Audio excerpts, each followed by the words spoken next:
मित्रभेद पंचतंत्र में आपका स्वागत है। आज की कहानी में आप समझेंगे कि किस तरह से शत्रु का बल जाने बिना जो शत्रुता करता है वह बर्बाद हो जाता है। चलिए शुरू करते हैं। किसी देश में समुद्र के किनारे टिटिहरी का एक जोड़ा रहता था। समयांतर में ऋतुमती होकर मादा टिटिहरी ने गर्भ धारण किया। अपने प्रसव काल को आया जानकर मादा ने नर से कहा, मेरे प्यारे, मेरा प्रसव काल आ गया है, इसीलिए आप किसी उपद्रव रहित स्थान की खोज कीजिए जहां मैं अंडे दे सकूं। नर ने कहा, भद्रे, यह समुद्र प्रदेश बहुत सुंदर है, यहीं पर तुम अंडे दो। मादा ने कहा, यहाँ पूनों के दिन ज्वार आती है जो मतवाले हाथी को भी खींच ले जाती है, इसीलिए यहाँ से दूर कोई जगह खोजिए। यह सुनकर नर ने हंसकर कहा, तेरा कहना ठीक नहीं है। मेरे बच्चे को नुकसान पहुंचाने की समुद्र की क्या ताकत है। कहा है कि पक्षियों का रास्ता रोकने वाली डरावनी और धुआं रहित आग में वह कौन मूर्ख मनुष्य है जो अपनी इच्छा से घुसेगा। मतवाले हाथियों के वक्षस्थल को फाड़ने की थकान से थका हुआ यम की मूर्ति के समान सिंह को यमलोक के दर्शन की इच्छा रखकर कौन जगा सकता है।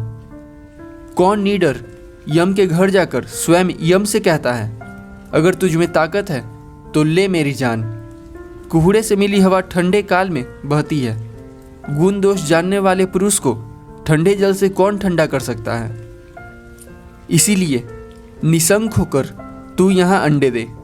कहा भी है, जो आदमी हार मानकर अपनी जगह छोड़ देता है, अगर उससे माता पुत्रवती कहलाए तो फिर बांझ किससे कहलाए।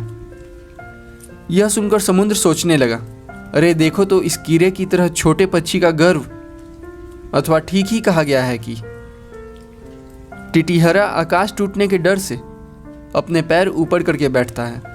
अपने मन में ख्याली घमंड किसे नहीं होता, इसीलिए मुझे कुतूहल से ही सही उसकी ताकत आजमानी चाहिए। अगर मैं इसके अंडे बहा ले जाऊं तो यह क्या कर सकता है। समुद्र ऐसा सोच विचार करने लगा। अंडे देने के बाद खाना इकट्ठा करने जब टिटिहरी का जोड़ा बाहर गया हुआ था, तब समुद्र ने लहर के जरिए उसके अंडे खींच लिए।